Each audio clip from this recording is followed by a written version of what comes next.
అలాగే అమరావతి విషయంలో జగన్మోహన్ రెడ్డి గారు ఎప్పుడూ వ్యతిరేకంగా లేరు. జగన్మోహన్ రెడ్డి గారు ఇక్కడ అభివృద్ధి, అక్కడ వైజాగ్ ఏదైతే ఎల్లప్పుడు చేస్తున్నదే ఆయన చేసేది అది. అలాగే నెల్లూరు అని అన్నారు, ఇవాళ మీరు చేయండి. మీరు గతంలో 5 సంవత్సరాలు మరి అమరావతిలో చేస్తానని చెప్పి ఏం చేశారు? అన్నీ టెంపరీ కన్స్ట్రక్షన్ చేశారు. సరే, అప్పుడు టెంపరీ చేశారు, ఇప్పుడు పర్మనెంట్గా చేయండి. మీరు ఎవరు కాదన్నారు? మీరు మొన్న కూడా అసెంబ్లీ పెట్టుకున్నారు. 2 సంవత్సరాలు మీరు అధికారంలోకి వచ్చారు. జగన్ జపమే కానీ మీ సొంత జపం మానేశారు. ప్రతి దానికి జగను జగను జగను జగను జగను జగను. మేము ఇచ్చేసామని చెప్పుకోవటానికి లేదు. మేము P4 ఏదో పి అన్నారు, ఆ పీలో ఏం పెట్టారో కూడా తెలీదు. P4 అన్నారు, P4లో ఏం పెట్టారో లేదు. P4లో ఏమన్నారు? 18 ఏళ్ల నిండిన వాళ్ళకి 1500 రూపాయలు P4లో పెట్టానన్నారు. నేను మీ ద్వారా అడుగుతున్నాను, ఆ P4లో ఎంతమందికి 18 వాళ్ళ నిండిన వాళ్ళకి 1500 వచ్చినాయని చెప్పమని నేను అడుగుతున్నా. అలాగే P4లో నిరుద్యోగ భృతి, అందులో కూడా P4లో పెట్టేశాను అన్నారు. వాళ్ళకు 3000 చొప్పున ఎంతమందికి P4 ద్వారా వచ్చిందని చెప్పి నేను అడుగుతాను. ఇంచేతగా కొంతమంది అన్నారు P4 బ్రహ్మాండంగా సక్సెస్ అయిపోయిందని.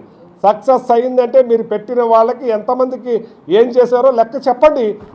P4 ద్వారా మేము నిరుద్యోగ యువకులకు 3000 రూపాయలు చెప్పిన ఇంతమందికి ఇచ్చాం, ఇన్ని లక్షల మందికి ఇచ్చాం, ఇన్ని లక్షల మందికి 18 ఏళ్ళు నిండిన మహిళలకు ఇచ్చామని చెప్పి మీరు చెప్పాలి.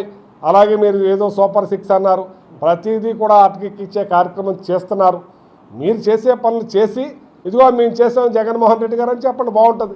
అసలు మీరు ఏమీ చేయకుండా ప్రతిదీ కూడా జగన్మోహన్ రెడ్డి గారి మీదే. మీరు చేయలేని పని జగన్మోహన్ రెడ్డి గారే, మీరు చేయలేని పని జగన్మోహన్ రెడ్డి గారే, మీ దగ్గర లేని పని జగన్మోహన్ రెడ్డి గారే. మరి జగన్మోహన్ రెడ్డి గారు 5 సంవత్సరాల్లో 3,32,000 కోట్లు అప్పు చేశారు, కరోనా టైంలో కూడా. మరి మీరు 2 సంవత్సరాలు కాకుండానే 3,42,000 అప్పులు చేశారు.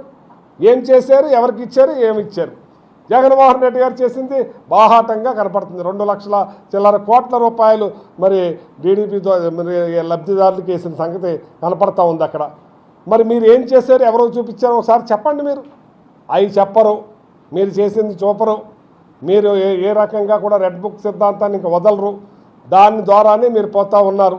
ప్రజలను గాలికి వదిలేశారు, పరిపాలన గాలికి వదిలేశారు. ప్రతి ఒక్కటి కూడా దాచుకో, దోచుకో, పంచుకో అన్నదే మీరు నడుస్తూ ఉన్నది. ఇవాళ మేము అమరావతికి జగన్మోహన్ రెడ్డి గారు ఎప్పుడూ వ్యతిరేకం కాదు. మీరు కట్టి చూపించండి, దాంట్లోనే పరిపాలన జరుగుతుంది. మేము చేయలేదా? మేము లాస్ట్ టైము అసెంబ్లీలో అక్కడ లేవా? సెక్రటరియట్ అక్కడ నడపలేదా? అన్ని సెక్షన్స్ అక్కడ లేవా? కానీ అవి టెంపరీ, కానీ పర్మనెంట్గా చేస్తారంటున్నారు, చేయండి. దానికి ఎప్పుడూ మేము వ్యతిరేకం కాదని జగన్మోహన్ రెడ్డి గారు మొట్టమొదటే చెప్పున్నారు.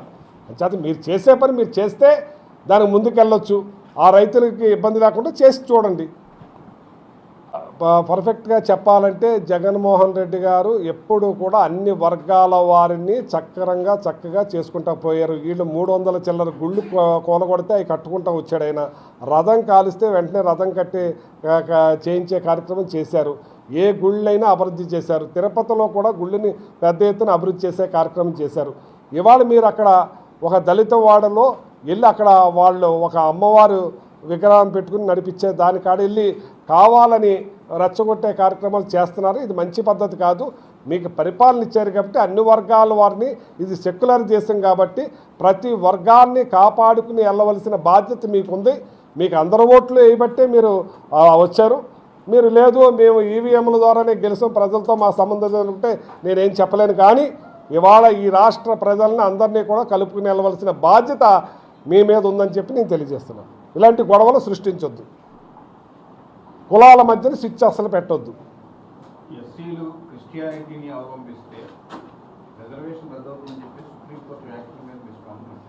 సుప్రీంకోర్టు ఏ నిర్ణయం చేస్తే అది ఏదైతే శాసనం అవుతుందో అదే నడుస్తుందో అదే చేస్తారు. దాని మీద నా స్పందన ఏముంటుంది? సుప్రీంకోర్టు అంటే సుప్రీమే కాబట్టి దాన్ని పాటించవలసిన అవసరం ఉంటుంది.